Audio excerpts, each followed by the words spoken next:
आज आपण युनोच्या जाहीरनाम्यातील मानवी हक्काचे मापदंड पाहणार आहोत. आपल्याला माहिती आहे की दुसऱ्या महायुद्धानंतर जगामध्ये शांतता प्रस्थापित करण्यासाठी अ, संयुक्त राष्ट्रसंघाची स्थापना करण्यात आली. जागतिक स्तरावरील मानवी हक्काचे स्वरूप हे संयुक्त राष्ट्रसंघाच्या जाहीरनाम्यामध्ये प्रसिद्ध करण्यात आले. मानवी हक्काच्या सनदेतील कलम 1, 13, 55, 56 आणि 62 यात मानवी हक्क हे स्पष्ट करण्यात आले आहेत. या सनदेत नमूद केलेल्या मानवी हक्काच्या संरक्षणाची जबाबदारी युनोने आर्थिक व सामाजिक मंडळावर सोपवलेली आपल्याला दिसून येते. युनोच्या जाहीरनाम्यामध्ये जो 10 डिसेंबर 1948ला जाहीरनामा प्रसिद्ध करण्यात आला, या जाहीरनाम्यामध्ये जे मानवी हक्क दिले आहेत त्याचे काहीतरी मापदंड दिले आहेत. ते मापदंड आज आपणाला पाहावयाचे आहेत. तर त्या मापदंडामध्ये पहिला जो मापदंड आहे ते म्हणजे सर्व मानवजात ही समान आहे.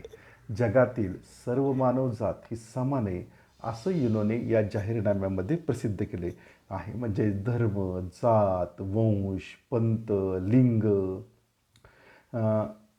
प्रादेशिकता इत्यादी कुठल्याही कारणावरून मानवामध्ये भेदभाव हा करता येणार नाही, उच्च नीचपणा करता येणार नाही. सर्व मानव हे समान आहेत अशी तरतूद या जाहीरनाम्याच्या मापदंडामध्ये केलेली आपल्याला दिसून येते.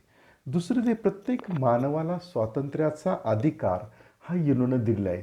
म्हणजे कुठलाही धर्म, जात, वंश, पंथ याचा विचार न करता प्रत्येक व्यक्ती हा पूर्णपणे स्वतंत्र आहे.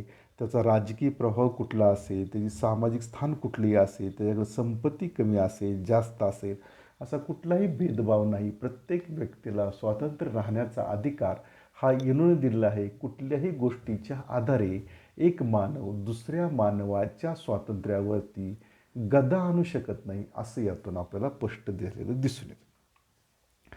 तिसरा जो अधिकार आहे तो गुलामांच्या व्यापारावर बंदी. ॲक्च्युली युनोनं गुलाम ठेवणं याच्यावरतीच बंदी घातलेली.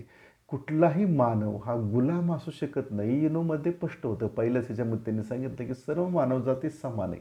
याच्या अर्थ कुणीही कुणाचा गुलाम नाही.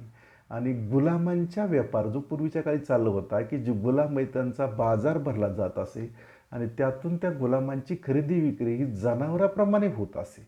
तशा प्रकारचं कुठलंही करण्याचा अधिकार, कुठली खरेदी विक्री करण्याचा अधिकार हा युनोनं जाहीर केलेला नाही. तर युनोच्या मते सर्व मानव समान असून गुलामांची खरेदी विक्री करण्यावरती युनोनं बंदी घातलेली आहे. पुढचा जो मापदंड आहे तो वैयक्तिक सुरक्षा. प्रत्येक व्यक्तीला स्वतःच्या मर्जीप्रमाणे जीवन जगण्याचा अधिकार आहे.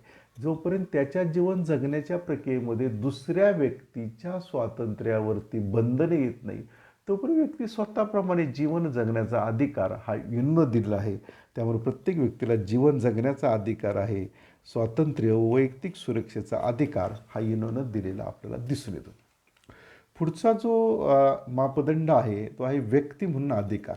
प्रत्येक व्यक्तीला व्यक्ती म्हणून हे अधिकार हे सर्वोच्च म्हणजे जे न्यायालय आहे युनोचं त्याच्यामध्ये दिलं आहे. प्रत्येक व्यक्तीला व्यक्ती म्हणून काही अधिकार हे मानवी हक्क हे प्राप्त होतात.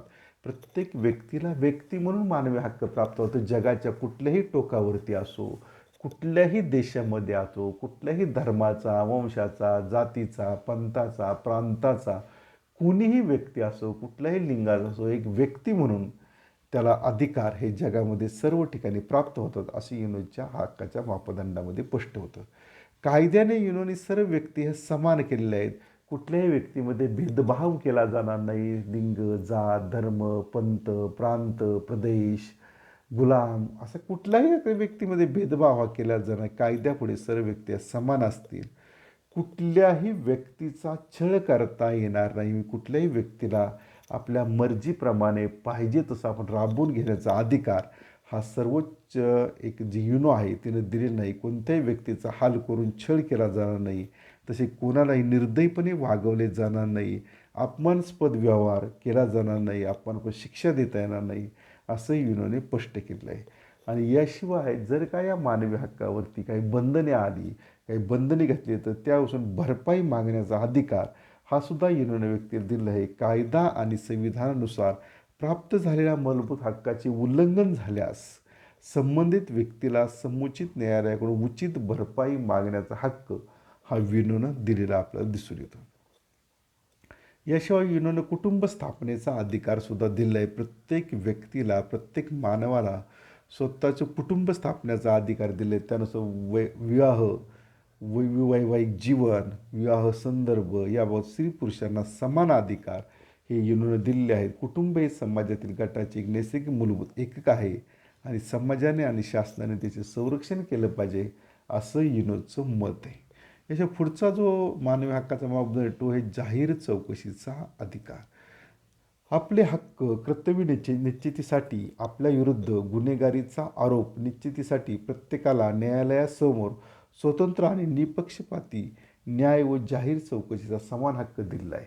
म्हणजे एखाद्या व्यक्तीवरती जर का आरोप केला गेला तर त्या आरोपाची चौकशी करून घेण्याचा अधिकार हा त्या व्यक्तीला न्यायालयानं किंवा सर्वोच्च जी आहे युनो तिने दिलेला आपल्याला दिसून येतो. नागरिकत्वाचा अधिकार हा प्रत्येक व्यक्ती दिला आहे. प्रत्येक व्यक्तीला कोणत्याही राष्ट्राच्या नागरिकत्वाचा अधिकार किंवा नागरिकत्व करण्याशिवाय हिरावून घेण्याचा अधिकार दिला आहे की कुठल्याही व्यक्तीचं नागरिकत्व हे हिरावून घेता येणार नाही. ठराविक न्यायालयीन प्रक्रियेशिवाय कुठल्याही व्यक्तीचं नागरिकत्व हिरावून घेता येणार नाही. याशिवाय कुठल्याही व्यक्तीला मर्जीप्रमाणे कोणत्याही देशाचं नागरिकत्व स्वीकारण्याचा अधिकार हा युनोनं दिलेला आपल्याला दिसून येतो. याशिवाय संचार स्वातंत्र्य अधिकार आहे. प्रत्येक व्यक्तीला आपल्या देशाच्या सरहद्दीमध्ये कोठेही राहण्याचा, संचार करण्याचा अधिकार हा युनोनं दिलेला आपल्याला दिसून येतो. याशिवाय राजकीय सहभागाची संधी. प्रत्येक नागरिकाला आपल्या देशाच्या राज्यकारभारात भाग घेणे, निवडणुकीद्वारे प्रतिनिधित्व करण्याचा हक्क हा युनोनं दिलेला आहे. प्रत्येकाला सार्वजनिक सेवेत सहभागी घेण्याची संधी, तर जनतेच्या इच्छा व सत्तेचा आधार घेण्याची संधीसुद्धा युनोने मानवी हक्काच्या मापदंडामध्ये दिलेली आपल्याला दिसून येते. याशिवाय रोजगार निवडीचा हक्क. प्रत्येक व्यक्तीला आपल्या मर्जीप्रमाणे कोणताही व्यवसाय करण्याचा, त्या व्यवसायाची भरभराट करण्याचा अधिकार युनोनं दिलेला आहे. व्यवसायाबाबत जात, धर्म, पंथ इत्यादी कुठल्याही आधारे बंधनं ही युनोनं घातलेली नाही. तर सर्व व्यक्तीला समान अधिकार दिला आहे. व्यक्ती आपल्या मर्जीनुसार, आपल्या पात्रतेनुसार कोणताही व्यवसाय करू शकते. काही व्यवसायामार्फत मात्र युनोनं बंधन घातले की डॉक्टरचा व्यवसाय करायचा असेल तर ठराविक शिक्षण हे व्यक्तीला असलं पाहिजे, अशी काही बंधने घातली. याशिवाय सामाजिक सुरक्षेचा हक्क. युनोने या आपल्या हक्काच्या मापदंडामध्ये प्रत्येक व्यक्तीला समाज व्यवस्थेचा घटक म्हणून सामाजिक सुरक्षिततेचा हक्क दिलेला आहे. व्यक्तिमत्व विकासासाठी आवश्यक असलेले सामाजिक, सांस्कृतिक व आर्थिक हक्क हे प्रत्येक व्यक्तीला मिळालं पाहिजे असं युनोचं मत आहे. याशिवाय विश्रांतीचा अधिकार सुद्धा युनोनं दिला आहे. प्रत्येक व्यक्तीला विश्रांती मिळवण्याचा हक्क आहे. कामाचे तास निश्चित करणे, तसे पगारी सुट्ट्या मिळवण्याचा हक्क हा प्रत्येक व्यक्तीला युनोनं दिलेला आहे. शिक्षणाचा अधिकार. शिक्षणाचा लाभ घेणे हा प्रत्येकाचा हक्क आहे असं युनोचं मत आहे. तांत्रिक व व्यावसायिक शिक्षणाचे सार्वत्रिकरण व्हावे. मानवी हक्क व मूलभूत स्वातंत्र्याचा विकास करणे हा शिक्षणाचा हेतू असावा. पालकांनी आपल्या पाल्याला कोणते शिक्षण द्यायचे हे ठरवण्याचा हक्क युनोनं दिलेला आहे व्यक्तीला.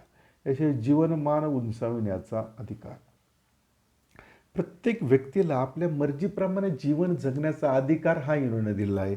त्यानुसार स्वतंत्र आणि कुटुंबियांना पुरेसे आरोग्य, लाभ व जीवनमान उंचवण्याचा हक्क आहे. बेकारी, आजारपण, वार्धक्य, अपंगत्व यात संरक्षण मिळवण्याचा, आहार, कपडे, औषधे, निवारा या सेवा उपलब्ध करून घेण्याचा, कायद्याने संरक्षण मिळवण्याचा हक्क हा युनोनं दिलेला आपल्याला दिसून येतो. एकंदर हे युनोच्या हक्काचे मापदंड असून हे मापदंड युनोच्या ह्याच्यामध्ये फार महत्त्वाचे मानले जातात किंवा हे मापदंड